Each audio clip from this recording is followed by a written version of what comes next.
생생한 정치의 현장을 직접 찾아가는 1번지 현장입니다. 오늘은 자유한국당 김용태 의원을 만나보겠습니다. 네, 국회로 다시 가보겠습니다. 김나연 앵커. 네, 저는 지금 국회에 나와 있습니다. 오늘로 사실상 20대 국회 마지막 국정감사가 마무리되죠.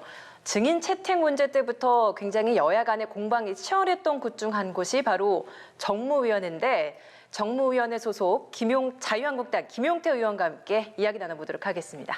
의원님 어서 오세요. 네, 안녕하세요. 네, 오늘 정무위에서 종합감사 진행되고 있다고 들었습니다. 네. 이제 20일이 굉장히 좀 빨리 지나간 것 같기도 하고요. 마지막 국정감사를 하시면서 좀 소회 들어보겠습니다. 이번 국감이 조국 사태 때문에 나머지가 다 묻혔다고 얘기를 합니다. 그러니까 반은 진실이고 반은 틀린 얘기입니다. 일단 증인 채택부터 난항을 겪었고 이 조국 사태가 이 사모펀드를 정점으로 해서 문제들이 많았죠. 그래서 그 사람들 다 불러가지고 이 사모펀드 시장이 얼마나 엉망이었는지 확인하려고 했는데 잘 안 됐습니다. 다만 이 조국 사태가 국감 전면으로 나서면서 부수적인 효과를 얻었습니다. 그게 뭐냐면 이 문재인 정부 국정 운영의 방식과 본질을 알게 되었다는 거죠. 무슨 말씀인 거 아니? 예. 문재인 정부는 국정 이 곳곳에서 난맥상을 보이고 있는데 그거에 대해서 인정을 하고 고칠 생각을 하는 게 아니고 일단 부인하고 네. 왜곡을 하는 거예요. 방식이었거든요. 근데 이번 조국 사태 보니까 똑같아요. 일단 모른다, 아니다. 그리고 사실관계가 나오면은 잘못됐다, 비틀고 틀고 이거를 적나라하게 보여줬던 것 같습니다. 예. 이번 국감에서는 그런 의미에서 조국 사태로 본 문재인 정부 국정 운영의 방식과 본질을 적나라하게 보게 되었다. 이렇게 정리할 수 있을 것 같습니다. 일정 부분 좀 그래도 성과는 있다라고 보신다는 거네요. 그러면 예를 들어서 이 조국 이 사태에서 이제 사모펀드가 다들 본질이라고 얘기하잖아요. 알고 봤더니 조국 관련한 이런 미심쩍은 부분들 관련자들이 전부 사실관계를 부인해요. 그리고 얘기해 보면은 다 이 관련 기관조차도 모른다 이런 식으로 부인하는 거예요. 예. 자, 이런 부분이 문재인 정부 곳곳에서 드러나고 있죠. 예를 든다면 지금 문재인 정부 경제 실정 중에 가장 잘못됐다는 게 이제 고용 문제잖아요. 근데 고용 문제 관련해서 문재인 정부는 늘 이렇게 얘기해요. 사상 최고로 고용 상황이 좋다. 근데 구체적으로 안으로 들어가 보면 경제 홀이라고 할 수 있는 30대, 40대의 고용 상황은 최악이거든요. 그러면 이 부분을 인정을 하고 고칠 생각을 해야 되는데 아예 부인을 하고 다른 방식으로 그 얘기를 바꾸는 거죠. 예. 그래서 이번 국감에서는 국민들께서 자, 문재인 정부가 왜 이 경제를 제대로 살리지 못하느냐 이런 부분들을 이제 분명히 보게 되었고 하여튼 우리 한국당을 포함한 야당으로서는 이 정부에 대해서 어떤 문제를 제기할 때 반드시 사실관계를 인정시키고 그거에 대해서 이 변경, 수정을 요구하는 방식으로 저희가 의정활동을 해야 되겠다 알게 되었습니다. 예. 질문 바로 좀 드려보도록 하겠습니다. 오늘 검찰이 정경심 동양대 교수에 대해서 구속영장을 청구했습니다. 일단 예상하셨습니까? 당연하죠. 그렇다면 영장 발부 이제 법원의 판단이 남아 있는데 발부 여부도 그렇고요. 앞으로의 검찰 수사는 좀 어떻게 될 거라고 예상하십니까? 저희가 하나 확인할 거는 예. 영장 발부 여부가 정경심 이 피의자에 대해서 유무죄를 다투는 게 아니에요. 그렇죠. 구속 여부만 가르게 되는 거죠. 당연하죠. 예. 대신 죄질이 중하면 구속될 수 있겠죠. 그런데 아시다시피 오늘 영장에 기재된 범죄 혐의만 10가지예요. 그 한 가지만 놓고 보더라도 그 하나만 죄를 범했어도 다른 사람 같았으면 구속영장 단박에 발부됐을 겁니다. 예. 근데 무려 10가지이기 때문에 저는 검찰이 특별한 그 사정이 없는 한 구속영장을 발부하리라고 보고 예. 다만 이제 정경심 교수가 늘 주장했듯이 건강 상태가 나쁘다. 근데 법원이 그 문제까지 포함해서 잘 결정하리라고 봅니다. 예. 다만 터무니없는 이유로 저는 검찰이 참 그 법원이 지난번 그 조국 전 장관 예. 동생 기각하는 그런 그 우를 범하지 않길 바랍니다. 예. 그러면 구속영장 발부 여부가 결정되고 나서 그 후에 수사 방향은 좀 어떻게 전망하시나요? 뭐 앞으로 당연히 그게 조국 전 장관까지도 좀 소환될 가능성도 있다라고 보시나요? 드러난 죄를 눈을 감으면 검찰이 아니죠. 이번에 정경심 그 교수의 피의 사실 영장에 기재된 10가지를 보니까 약 3가지에서 5가지 사이 조국 전 장관하고 연결되어 있습니다. 현재 조국 전 장관에 대해서는 단 한 차례의 서면 조사나 이 직접 신문이 없었다고 알고 있습니다. 이제 예. 검찰이 만약에 죄가 드러난 게 있다면 반드시 그 소환 조사 해야 되겠죠. 의원님께서 말씀하시기를 조국 전 장관 사퇴 이후에 여당에서 내각 총사퇴에 대한 요구를 하지 않는다라는 이야기를 하셨어요. 이거 어떤 의미인가요? 민심이 진짜 이반됐죠. 뭐 문재인 정부로서는 중대한 타격을 입었죠. 지지율 하락뿐만 아니라 국민들에게 문재인 정부가 내세웠던 절대가치, 공정과 그 정의, 사실 이런 게 엄청나게 훼손됐죠. 문재인 대통령 입장에서는 국정 동력을 상당히 상실했다고 볼 수 있습니다. 자, 이렇다면 예년 정부였으면 아마도 그 집권 여당에서 이 청와대를 향해서, 다음에 정부를 향해서 대통령을 어떻게 모셨길래 이런 지경까지 이르렀느냐. 자, 분위기 쇄신을 위해서 국정 쇄신을 하자. 그러려면은 당연히 그 강요들이, 그러니까 즉 장관들이죠. 내가 잘못 모셨으니까 일단 제가 사퇴 의사를 표명할 테니까 대통령께서 판단해달라. 사실은 이런 게 집권 여당 국회의원들의 목이에요. 예. 그리고 집권 여당에서 정말 문재인 대통령과 문재인 정부를 걱정했으면 이렇게 쓴소리를 했어야죠. 근데 저는 이번에 그 소리가 하나도 안 나오는 거 보고 깜짝 놀랐습니다. 물론 이제 그 민주당 입장에서는, 민주당 소속 국회의원 입장에서는 이제 선거가 얼마 안 남았으니까 공천이 걱정되겠죠. 그러나 공천이 걱정되는 거하고 분명히 드러난 잘못에 대해서 정부를 향해서, 청와대를 향해서 국정 대쇄신을 위한 이 정말 책임을 물어라라고 하는 요구가 없었다는 것은 매우 유감입니다. 과거에 한국당도 여당 시절에 이런 부분도 청와대에 좀 이야기를 많이 하고 그랬나요? 뭐 당연히 했었죠. 뭐 저도 그랬던 경험이 있고요. 예. 통상 이제 쇄신파라고 하는 사람들이 앞장서서 얘기를 했죠.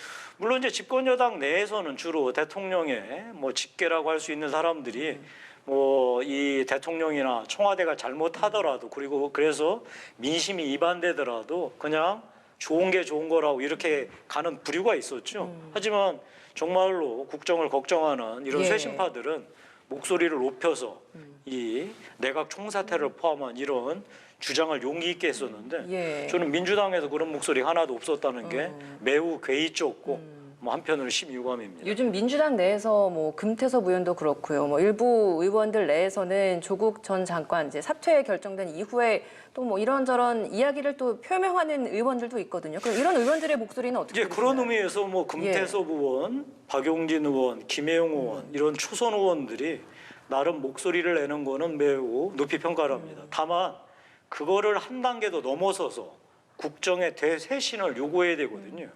왜냐하면 현재의 경제 상황을 청와대나 정부가 괜찮다. 아니 밖에 나가서 물어보세요. 지금 경제가 좋다는 사람이 누가 있나? 알겠습니다.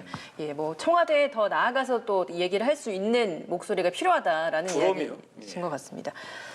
집회 이야기도 좀 이어서 여쭤볼게요. 광화문 집회 주말에도 있었습니다. 물론 여의도에도 많이 모였었고요. 근데 한국당 차원에서도 광화문 집회에 참석한 걸로 알고 있는데 황교안 대표가 이제 장외 집회에 있어서 좀 부담감을 표한 바가 있는 걸로 알고 있거든요. 그럼에도 이렇게 한국당이 계속해서 장외 집회 이어가는 이유 좀 여쭤봐도 되겠습니까?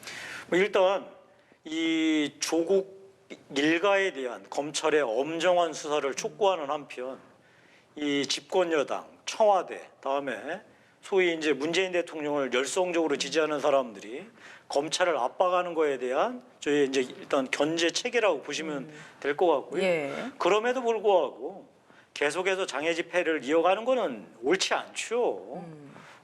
일단 조국 전 장관이 사퇴를 했고, 예. 그다음에 이제 구체적으로 국회에서 이 조국 전 장관이 남긴 숙제, 검찰 개혁이죠. 예. 무엇이 진정한 올바른 검찰 개혁이냐 이 문제를 국회 안에서 논의하는 것이 맞다고 생각을 합니다. 그럼 앞으로 한국당은 당 차원의 장외 집회 참석 안 하실 생각이신 건가요? 제가 당 지도부 일원은 아니기 때문에 예. 앞으로 그 당 지도부가 어떤 결정을 할지는 모르지만 저는 이제는 우리 자유한국당이 국회 내에서 이번 사태의 숙제인 올바른 검찰 개혁을 어떻게 해낼지에 대해서 집중하는 게 맞다고 생각합니다. 예. 의원님께서는 그럼 검찰 개혁에는 동의를 하시는 건가요? 아니 당연하죠. 검찰이 사실 예. 그간 보여줬던 여러 가지 그 불합리한 걸 넘어서 정말로 반드시 고쳐야 할 나쁜 관행들이 있지 예. 않았습니까? 이 정권 들어서만 해도 4명의 사람들이 검찰의 무리한 수사 관행에 의해서 자살하지 않았습니까? 이런 거는 당연히 뜯어 고쳐야죠. 그럼 방법적인 데 있어서 좀 차이가 있는 것 같아요. 어떤 개혁의 필요성, 어떤 방향으로 좀 개혁을 해야 한다라고 보시는 검찰 거예요? 개혁의 본질은 권력으로부터의 독립입니다. 예. 검찰이 우리 편은 봐주고 상대방은 끝까지 추적해서 어떠한 망신을 주더라도 끝까지 감옥에 넣겠다라고 하는 이런 방식으로 접근한 게 사실이었거든요. 그게 다른 게 뭐 있겠어요. 검찰이 권력의 손아귀에 있으니까 그랬거든요. 자, 그러면 이 권력으로부터 검찰을 어떻게 독립시킬 것이냐. 그거에 대한 방법을 찾아야 되겠죠. 자, 두 번째는 검찰이 정말로 수사하면서 나쁜 관행을 너무 많이 보였어요. 그게 대표적인 게 피의사실을 공표하고 별건 수사. 예. 원래 그 죄를 주어야 할 게 잘 드러나지 않으면 다른 거를 갖다가 먼지털이식으로 했던 반드시 이런 건 고쳐야죠. 예. 그다음에 세 번째는 자기 식구는 봐주는 소위 사법 카르텔이라고 하죠. 검찰이나 이 법원에 대해서는 봐주기식 수사. 예. 자, 이 부분에 대해서 이걸 제도적으로 어떻게 막을 것이냐. 이 부분에 대해서는 당연히 국회에서 장치를 마련해야 되겠죠. 권력으로부터의 독립을 위해서 검찰 개혁 필요하다라는 그 이유가 공수처를 반대하는 한국당의 이유와 좀 일맥상통할 것 같아요. 공수처 반대하는 이유 좀 더 간략하게 좀 설명해 주시죠. 이 문재인 정부는 민주당은 이렇게 얘기합니다. 검찰 개혁 이퀄 공수처다. 그러나 저는 그 답정너에 대해서 절대 동의할 수 없습니다. 이 검찰 개혁은 아까 말씀드린 대로 세 가지. 예. 권력으로부터의 독립. 다음에 그 나쁜 관행들 없애는 거. 세 번째는 그 검찰 내부의 봐주기 관행들을 바꾸는 거. 예. 이것이 공수처로 연결되는 거는 동의할 수 없습니다. 왜냐하면 공수처는 전 세계에 기소와 수사를 같이 주는 새로운 기구를 만드는 거는 있지도 않고요. 예. 이런 것들은 심지어 민주당 내에 뜻 있는 의원들조차 공수처가 검찰개혁의 답이 아니라고 주장하고 있어요. 예. 따라서 아까 말씀드린 대로 검찰의 진정한 개혁을 위해서는 저희도 동의하지만 그 내용에 대해서는 하나하나 꼼꼼히 논의해서 처리해야 할 일입니다. 예, 검찰 개혁도 굉장히 중요한 사안입니다만 사실 국민들이 가장 체감하는 부분은 경제 문제일 것 같아요. 지금 문재인 정부가 펼치고 있는 경제 행보에 대해서는 좀 어떻게 보고 계신가요? 대통령께서 삼성도 가시고 현대도 가셨죠. 그래서 잘하고 있다 칭찬하셨죠. 예. 저는 문재인 대통령한테 이렇게 말씀을 돌려드리고 싶습니다. 법무부는 법무부 할 일하고 검찰은 검찰 할 일하고 말씀하셨잖아요. 예. 대통령은 대통령 할 일 하시고 기업은 기업 할 일 하면 됩니다. 기업이 할 일은 초격차 기업을 만들기 위해서 기술 개발하고 투자하는 거예요. 그러면은 대통령과 정부가 할 일은 그 현장 방문하는 그런 쇼 같은 방식이 아니고 기업이 하는데 애로사항이 뭐가 있는지 규제가 잘못됐으면 규제를 풀고 정부가 옥죄는 관행이 있으면 그걸 풀어내는 거예요. 그 일을 하면 되는데 기업들이 정말 어렵고 괴로워하는 부분에 대해서는 전혀 얘기를 안 하면서 기업들 사실은 보여주기식 그런 소위 퍼포먼스가 과연 경제를 살리는 데 도움이 될까요? 저는 전혀 그렇게 생각하지 않고요. 다음에 지금 이 정부 경책에서 반드시 근본적으로 바꿔야 될 게 그거예요. 문재인 대통령이 말씀하셨죠. 일자리는 기업만이 만드는 것이 아니다 라고 하는 말씀 기억나시죠? 그 말씀을 철회하셔야 돼요. 일자리는 기본적으로 기업이 만드는 거예요. 그러면 기업이 일자리를 만드는데 기업이 일자리를 만드는 데 있어서 걸림돌이 뭐냐라고 하는 것을 정부가 할 일이지 예. 정부가 나서서 일자리를 만든다? 그러면 그런 비효율과 이 비용 자체가 극대화돼서 결국 경제가 망가지는 거예요. 지금 알겠습니다. 문재인 정부가 하는 경제 정책을 근본적으로 수정할 때라고 생각합니다. 예, 알겠습니다. 오늘 말씀 여기서 마무리 짓도록 하겠습니다. 고맙습니다. 네, 고맙습니다.